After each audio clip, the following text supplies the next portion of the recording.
ৰোজ এই ৰোজক ইতিমধ্যে তেওঁক মৃত্যু হৈছে, এনকাউণ্টাৰ তেওঁৰ মৃত্যু হৈছে। চুৰি দেখাই মোক ধমকি দিছে, মোৰ ছোৱালীটোক মাৰিব। হত্যাকাৰীক তীব্ৰ গৰিহণা দিয়ে আৰু হত্যাকাৰী ৰোজ ওৰফে আশিকুৰ জানাজা ও কবৰস্থ ৰাজহুৱা কবৰস্থ কৰিবলৈ নিদিয়াৰ সিদ্ধান্ত গ্ৰহণ কৰে। কিহৰ বাবে ৰোজ আলীয়ে মৃদু মুদ্ৰাক হত্যা কৰিছিলে আৰু তাৰ পিছত তাক পুলিচে কিদৰে ফাঁচী শাস্তিতকৈ অধিক ভয়াৱহ শাস্তিৰে শাস্তিপূৰ্ণ কৰিলে, ডাইৰেক্ট পথৰ মাজত কিদৰে গুলীয়াই হত্যা কৰিলে আসিফ খানক। কেৱল মাত্ৰ 24 ঘণ্টাৰ ভিতৰতে ন্যায় পালে মৃদু মুদ্ৰাই। আচলতে কিয় আসিফ খানে এই ঘটনাটো কৰিছিলে, কি ৰহস্যৰ বাবে মৃদু মুদ্ৰাক হত্যা কৰিছিলে ৰোজ আলীয়ে, চলক আমি জানি ল'ম সম্পূৰ্ণ তথ্যবোৰ এই ভিডিঅ'টোৰ মাধ্যমত। তাৰপিছত আমি বিস্তাৰিত আলোচনা কৰিম ভিডিঅ' শেষত। আৰু আপুনি এই চেনেলটোত নতুন হৈ থাকিলে এতিয়াই চেনেলটোক ছাবস্ক্ৰাইব কৰি ৰাখক। পৰ্ব আছিল আমাৰ ঘৰতে যে তিথি আছিল, সেই পৰ্বখিনি শেষ হোৱাৰ পিছত সিহঁতে ভাত পানী খাই উঠি 5টামান বজাত ইয়াৰ পৰা গৈছিল আৰু নলবাৰীলৈকে। কিন্তু সিহঁত কেতিয়া উভতি আহিছে আমি গম পোৱা নাই, আমি ঘৰত কামত ব্যস্ত হৈ আছোঁ। মাধুৰ্য বৰ্মন, ছোৱালীটোৰ নাম মৃদু মুদ্ৰা ডেকা। হয়, তাৰপিছত আমি ঘৰত থাকোঁতে আমি ঘৰত ভাত পানী বনোৱাৰ কথা পাতি থাকোঁতে কোনোবা আমাক কৈছে বাবুৰ এক্সিডেণ্ট হৈছে। আমি দৌৰি যাই দেখা পাইছোঁ বাবু আৰু পৃথিৱীত নাই। মোৰ ভাগিন হয়।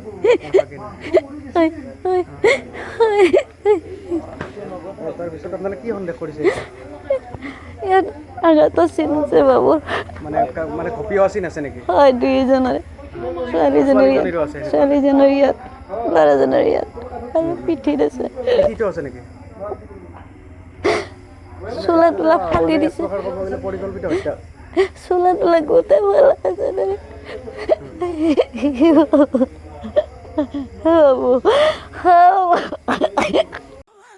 হৈয়ে গ'ল, সেইটো 2 ভাতৃ ভগ্নীক প্ৰহাৰ কৰি এটাকতো মাৰিয়ে পেলালেহি। গতিকে মই এই নিউজ চেনেলৰ জৰিয়তে আমাৰ অসমৰ মহান মুখ্যমন্ত্ৰী মহোদয় ঘাটাই আহ্বান জনাম, মহোদয় যাতে উচিত বিচাৰৰ তদন্ত কৰি থাক, যাতে ফাঁচি দিয়ে, মৃত্যুদণ্ড দিয়ে। মোৰ মাতৃ হিচাপে মোৰ এইটোৱে অনুৰোধ। ইয়াৰ পূৰ্বেও আহি পুহৰ মাহত সি মোক ৰাস্তাত লগ পাই মোক চুৰি দেখাই মোক ধমকি দিছে, মোৰ ছোৱালীটোক মাৰিব।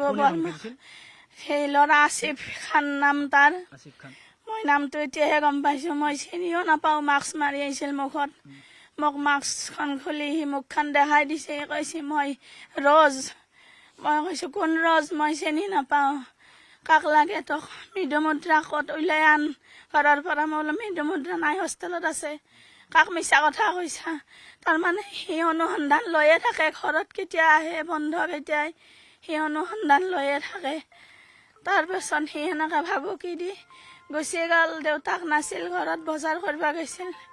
তাৰপিছত মই দেউতাকক ফোন কৰিলোঁ, কৰাতে সি আৰু দেউতাক আহি নাপাওঁতে আৰু ৰিটাৰ্ণ আহিছে সি। আহোঁতে তাৰপিছত মই হাল্লা লগাই দিছিলোঁ যে সি আহিছে, তাক ধৰ। তাৰপিছত তাকো নধৰবা নলাক, মোৰ গাড়ীখনৰ সি অলপ খুন কৰিছে আৰু। পুহৰ মাহত জানুৱাৰীৰ মাহত হৈছিল এইটো। কালিও মোৰ গাড়ীখনে লৈ গৈছিল 2 ভাতৃ ভগ্নীয়ে কিতাপখিনি চেঞ্জ কৰাৰ কাৰণে, বিজ্ঞান জ্যোতিৰ পৰা পোৱা কিতাপখিনি। তাই NCERT বুকখন আনিব গৈছিল নলবাৰীক। 2 যাওঁতে মোৰ গাড়ীখনে লৈ গৈছিল। আহি 2 ঘৰৰ কাষতে 2কে তাকতো মাৰিয়ে পেলাইছে। এতিয়া মোৰ ছোৱালীটো শুনামতে তাই বহুত সংকটজনক অৱস্থাত আছে। এতিয়া মই সেইকাৰণে আহ্বান জনাইছোঁ, তাক অতি সোনকালে ধৰি, তাৰ লগত আৰু এজন আছে বুলি তাই অচেতন হোৱাৰ আগতে কৈ গৈছে। আসিফ খান আৰু সি আছিল হিতেশ, সিও অন্য সম্প্ৰদায়ৰে ল'ৰা যদিও নামটো হিতেশ। এনেকৈ তাৰমানে তাৰ হাতৰ পাৰ্টিয়ে আছে, এনেকৈ হিন্দু ছোৱালীবিলাকক লাভজাহাদৰ ফাঁচত পেলাব খোজে। তাইক দম দিছে, তোক মাৰিম কাটিম। তাই কৈছে মোৰ গাল ল'ম, একডাল ল'ৰাই চাদ হয়। স্কুলত পঢ়াৰ পৰাই ডিষ্টাৰ্ব দিছে তাইক।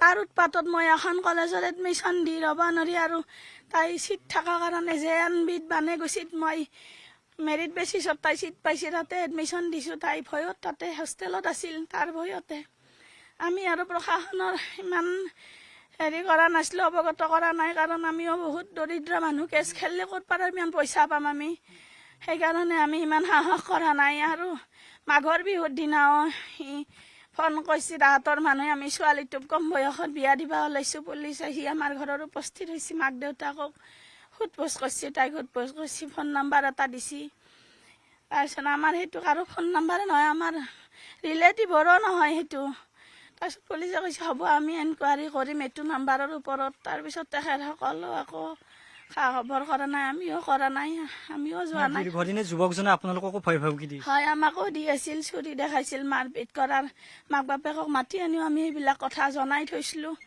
তাহাঁতে কৈছে এইফাল মই হ'ব নোৱাৰে আমাৰ ল'ৰাই আপোনালোকে নিশ্চিন্ত থাকক ছোৱালী নিশ্চিন্ত মানে থাকিব সেনেকৈ কৈ থৈ দিছে আমি আৰু কি ভয় কৰিম যিহেতু মাক দেউতাকে আমাক সাহস দিছে আমি এইবিলাক সেইকাৰণে আগবঢ়া নাছিলোঁ একোতে কেছ দিম বুলি আমি কৈছিলোঁ তাহাঁতক তাহাঁতে আমাক কৈছে হাতে ভৰি ধৰিছে নালাগে কেছ দিবা আপোনালোকে আমি কথা দিছোঁ ল'ৰা আমি ভাল মই হ'ব নেদাম ক'ত খোৱা যুৱকজনক পালাকুছিত বুলি শুনিছোঁ আৰু তাৰ মোমায়েক সম্পৰ্কীয় মোমায়েক একজনো আছিল আমাৰ ঘৰত দেউতাকৰ লগত একেলগে পঢ়ে মজাহাৰুল ইছলাম নাম তেখেতেও কৈছিল সি মোক একদিন লগ পাই কৈছিল তাইৰ ছোৱালীৰ বৰমাকক আৰু মোক লগ পাই কৈছিল মোক ভণ্টি বুলি মাতে মোৰ সৰু দাদাৰো সখী সি ভণ্টি চিন্তা কৰিব নালাগে তুমি সি কোৰাণত হাত থৈ বুকত কোৰাণ বুকত থৈ কৈছে মই তাইক একো ক্ষতি নকৰোঁ মই একোৱেই নকৰোঁ তাইক মোৰ হেৰি নকৰোঁ তাইক ডিষ্টাৰ্ব নকৰোঁ তাই ভাল হওক পঢ়াক তাই পঢ়াত ভাল সি সেনেকৈ কৈছে সেইকাৰণে আমি নিশ্চিন্ত হৈ আছিলোঁ আমি জানা নাই সি যে ইমান এটা ষড়যন্ত্ৰ কৰি আছে তাইৰ লগত তাইও একো গম পোৱা নাই পালে নিশ্চয় আমাক ক'লে হয় আমাক কিছু কিছু কথা আগতে জনোৱাৰ কাৰণে আমি এইখিনি আগবাঢ়িছিলোঁ মাক দেউতাকৰ লগত সংযোগ কৰিছিলোঁ কি কৰিম আমাৰ এই কপালত নাই কি ক'ম আচলতে কিয় এনেধৰণৰ ঘটনা সংঘটিত হ'ল কি ক'ব আপুনি নিজেই কওক মোৰ আচলতে ক'বলৈ বা সুধিবলৈ মোৰ কোনো শব্দ নাই হয় আপুনি কথাখিনি দেখুৱাই আছে আমাৰ মানে ইয়াত প্ৰচাৰ মাধ্যমৰ জৰিয়তে ইতিমধ্যে বিভিন্ন দিশত প্ৰচাৰ হৈছে যোৱাকালিৰ যিটো ঘটনা এই ঘটনাটো আচলতে সভ্য সমাজত এটা সমাজক লজ্জানতা কৰা যি ঘটনা এই ঘটনাই আচলতে আমাক সঁচাকৈ চিন্তিত কৰি তুলিছে যে আমাৰ নিজৰ ৰাজ্যখন নিজৰ গাঁওখনতে যদি আমাৰ নিৰাপত্তা নাথাকে তেতিয়াহ'লে আমি কেনেকৈ ইয়াত জীয়াই থাকিম বা বাচি থাকিম সেই কথাখিনি আপোনালোকৰ প্ৰচাৰ মাধ্যমৰ জৰিয়তে ক'ব বিচাৰিছোঁ যিজন এই মুহূৰ্তত আচলতে আমাৰ লগত এছ.পি. ছাৰ আছে এছ.পি. ছাৰৰ পৰা মই পোনে পোনে জানিম ছাৰ এই মুহূৰ্তত আপুনি আহিছে ইয়াত আহি পৰিৱেশ নিশ্চয় দেখিছে এনকাউণ্টাৰ হোৱা বুলি শুনিছোঁ কি আচলতে গোটেই কাহিনীটো আপুনি কি বুলি ক'ব নিশ্চয়কৈ ঘটনাটো ইতিমধ্যে আপোনালোকে গম পাইছে কেনেকৈ নৃশংসভাৱে হত্যা কৰিছে বা তেওঁ সেই হত্যা বা তেনেকুৱা ধৰণৰ তেওঁ মনত আছিলেই বা ঘৰতো সোধ-পোছ কৰোঁতেনে আগতেও তেওঁ ট্ৰাই কৰিছে বা তেওঁ মানে এনেকুৱা যে মাৰিবই আৰু তেনেকুৱা তেওঁ মেণ্টেলিটি আছিলে তো তেনেকৈ আমি যোৱাকালি ৰাতিৰ পৰা গোটেই অপাৰেশ্যন কৰি আজি খবৰ পাই যেতিয়া তেওঁক ধৰা হ'ল তাৰপিছত তেওঁ লুকাই থকা ৱেপনখন দাখন আমাক লিড কৰি লৈ গৈছিলে তাতেই যোৱাৰ পিছত তেওঁলোকে মানে আমাৰ পুলিচ বাহিনীক মানে SLR ৰাইফলটো স্নেচ কৰি প্ৰায় 3 ৰাউণ্ডমান আমাক ফায়াৰ কৰে কিন্তু সৌভাগ্যক্ৰমে আমাৰ গাড়ীত গুলি লাগে কিন্তু ইন ৰিটালিয়েশ্যন আমাৰো ফায়াৰ কৰোঁতে তেওঁ বুকুত গুলি এটা লাগিছে এতিয়া তেওঁ হস্পিটেলত আনি থকা হৈছে আৰু ডেথ হৈছে নেকি ছাৰ যোনটো কণ্ডিশ্যন আমি দেখা পাইছোঁ হস্পিটেল আহি পোৱালৈকে আমি ক'ব নোৱাৰোঁ হস্পিটেল আহিলেহে গম পাম কিন্তু ডেথ হৈছে যেনেই লাগিছে মাধুৰ্য বৰ্মনক কিমান দিন ধৰি থ্ৰেট দি আছিলে বা মানে ছোৱালীজনীক থ্ৰেট দি থকা বুলি মানে গম পাইছিলোঁ ছোৱালীৰ মাকেও ষ্টেটমেণ্টত কৈছে যে তেওঁ আহি দিগদাৰ দি থাকে বা ভাল পাব বিচাৰে বা তেনেকৈ তেওঁক মানে ভাল নাপালে হত্যাৰ ভাবিকেও দি থৈছে আগতে অকল এই যিজন এনকাউণ্টাৰ হ'ল তেওঁহে জড়িত আছিলে অকলেই আছিলে আমি ষ্টেটমেণ্টত পাইছোঁ নামটো একচুৱেলি দুটা এটা আসিফ খান এলায়েছ ৰ'জ আলী গতিকে সেই তাইৰ নামটো কওঁতেনে ৰ'জ আৰু আসিফ একেই বুলি কৈছে একেজনেই মানুহ আৰু সংবাদ মাধ্যমত মানে নামটো দুটা হোৱাৰ কাৰণে বহুত জেগাত দুটা ওলাইছে কিন্তু মানুহ এজনেই আছিলে এজনেই এটাকাৰ আছিলে এইখিনি আমি ষ্টেটমেণ্টত পাইছোঁ। নিশ্চিতভাৱে আপোনালোকৰ যি প্ৰশংসনীয় পদক্ষেপ আপোনালোকে ভাল হৈছে, ৰাইজক কি আশ্বাস দিব এতিয়া সদ্যহতে এই ধৰণৰ ঘটনাই মই ভাবোঁ যে ৰাইজো সজাগ সতৰ্ক থাকিব লাগিব। বা কালিৰ ঘটনাটো ওচৰত মানুহৰ ঘৰ আছিলে, কিন্তু তেওঁ পৰি থাকিলে অলপো হয়তো ওচৰৰ মানুহ আহি যদি লগে লগে আমাৰ পুলিচক খবৰ দিলে বা ট্ৰিটমেণ্টটো দিব পৰা গ'ল হয়। বহুত সময় তাতে পৰি থাকিল, তাৰপিছত পাছাৰ্ছ বাই আহিহে দেখা পাইছে।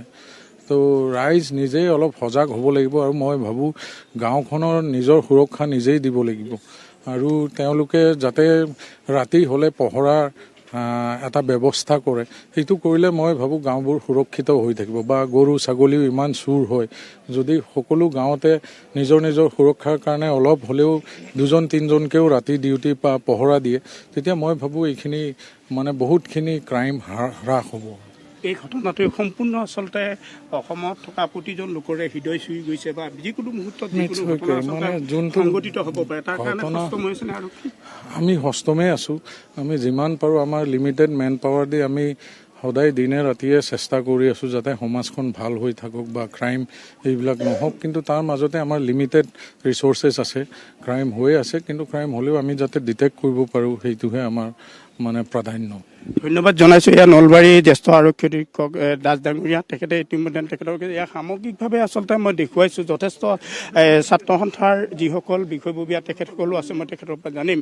যিহেতুকে এজন সতীৰ্থ আজি নোহোৱা হ'ল, ক'বলৈ সুধিবলৈতো বেলেগ ভাষা নাই, কি সুধিম, শব্দ নাই, কি ক'ব? মৰ্মান্তিক, বেদনাদায়ক, মানি ল'ব পৰা নাই, সহ্য কৰা নাই কেতিয়াও। মনটো অলপ শান্তি পাইছোঁ, কিন্তু মাধুৰ্যক আমি ঘূৰাই নাপাওঁ। পিতৃ মাতৃয়ে জীৱনৰ বাবে মাধুৰ্যক ঘূৰাই নাপায়, নিজৰ ওচৰ চুবুৰীয়া গাঁওখনে ঘূৰাই নাপাওঁ, আমি সতীৰ্থ হিচাপে লগ নাপাওঁ, কিন্তু মনটো শান্তি পাইছোঁ। আৰু এনেকুৱা যাতে ভৱিষ্যত কোনো কাৰণত এনেকুৱা সন্ধিয়া সময় নিঃসংগভাৱে হত্যা, এইটো কথা মানি ল'ব নোৱাৰে, অসহ্যকৰ কথা, সহ্য কৰিব নোৱাৰা কথা। আৰু সেইটোৱে কৈছোঁ, ভৱিষ্যত এনেকুৱা যাতে ঘটনা আৰু পুনৰাবৃত্তি নহয়। মাধুৰ্য আত্মাই অলপ হ'লেও শান্তি পাব। যিহেতু গোটেই কথাখিনি আপোনালোকে গম পালে, আমি গম পালোৱে। আৰু এনেকুৱা হত্যাৰ জড়িত থকা ব্যক্তিক মৃত্যুদণ্ডতকৈ শ্ৰেষ্ঠ উপহাৰ একো হ'ব নোৱাৰে, এইটো কথা স্পষ্ট। তাতকৈ একো হ'ব নোৱাৰে। আৰু সেইটোৱে আমি মনটো শান্তি পাইছোঁ, কিন্তু মাধুৰ্য ঘূৰাই নাপাওঁ। ইতিমধ্যে আৰক্ষীয়ে কৈছে যে আচলতে এজনে জড়িত থকাৰ কথাটো, কিন্তু বিভিন্ন মাধ্যমত, ছ'চিয়েল মাধ্যমত বিভিন্ন ধৰণৰ কথাবিলাক ওলাই আছে আৰু জড়িত হৈ আছে। গোটেই ঘটনাটো কি বিচাৰে ছাত্ৰ সন্থাই? জিলা প্ৰশাসন, আৰক্ষী বিষয়াই আৰু তদন্ত কৰিব লাগে। প্ৰতিগৰাকী দোষীক শাস্তি প্ৰদান কৰিব লাগিব, এইটো কথা স্পষ্ট। প্ৰতিগৰাকী দোষীয়ে শাস্তি যেতিয়ালৈ নাপায়, যোন জড়িত আছে তদন্ত কৰি, তেতিয়াহ'লে আমি কোনো কাৰণত শান্ত নহওঁ, এইটো কথা স্পষ্ট। এয়া আচলতে দেখুৱাইছোঁ মই, মোৰ ভিডিঅ' জাৰ্নেলিষ্ট বাবুৰিয়ানে দেখুৱাই আছে এই ধৰণৰ পৰিৱেশ। এনেধৰণে আচলতে হিমাক্ষী আজি মাধুৰ্য বৰ্মনৰ হয়তো কিছু সময়ৰ ভিতৰত এটা পঞ্চভূতত মিলিন হৈ যাব। আৰু এই ধৰণৰ আচলতে এই ভকতপাৰা গাঁওখনত এতিয়া আচলতে প্ৰত্যেকৰ চকুত চকুলো আৰু চকুলো লৈ তেখেতসকলে আচলতে আছে বহুত গুণমুগ্ধ আহিছে তেখেতৰ খবৰ বা তেখেতৰ অন্তিম ক্ষণৰ যাত্ৰাত ভাগি হ'বলৈ আৰু আছে। মই কল্যাণ কি ক'ব এই মুহূৰ্তত? আচলতে কি ক'ম, সকলোৱে শকত আছে, এইটো কথা আমি সকলোৱে উপলব্ধি কৰিছোঁ। কিন্তু এইটো যিহেতু এটা প্ৰি প্লেন মাৰ্ডাৰ আছিলে, গতিকে এই প্ৰি প্লেন মাৰ্ডাৰৰ আঁৰত কোনোবাই সেই অপৰাধীক প্ৰভোগ কৰিছিল নেকি, এনেধৰণৰ কথাবিলাকো আছে। গতিকে তদন্তটো সঠিকভাৱে আগবঢ়াৰ প্ৰয়োজন আছে। তদন্ত ক্ষীপ্ৰতৰ হ'ব লাগে। আৰু যিসকল দোষী আছে বুলি ইতিমধ্যে বিভিন্ন প্ৰচাৰ মাধ্যমত চলি আছে, দোষীবিলাকক সোনকালে ধৰি শাস্তি দিয়াৰ ব্যৱস্থা কৰিব লাগে। আৰু ভুক্তভোগী পৰিয়ালটোক অসম চৰকাৰে অভিভাৱকত্বৰ দায়িত্ব ল'ব লাগে। তো যিয়ে নহওক বন্ধুসকল, আপোনালোকে ভিডিঅ'টো শেষলৈ চোৱাৰ পিছত আচলতে বুজি পালে যে আসিফ খানে কিয় মৃদু মুদ্ৰাক হত্যা কৰিছিলে, আৰু তাৰ পিছত আসিফ খান উৰ্ফে ৰ'জ আলীক কিদৰে পুলিচে শাস্তিপূৰ্ণ কৰিলে, আৰু কি ৰহস্য লুকাই আছিল ইয়াৰ ভিতৰত, কি গোপন ৰহস্যবোৰ ফাদিল হৈ পৰিলে। তো যিয়ে নহওক বন্ধুসকল, ভিডিঅ'টো সম্পূৰ্ণ চোৱাৰ পিছত আপোনালোকৰ অতি মূল্যৱান মন্তব্যটো কি এইটো কমেণ্ট বক্সত জনোৱা। আৰু ভিডিঅ'টো ভাল লাগিলে এটা লাইক মাৰি, চেনেলটো ছাবস্ক্ৰাইব মাৰি অৱশ্যই ভিডিঅ'টোক এটা শ্বেয়াৰ কৰি দিয়ক। ধন্যবাদ।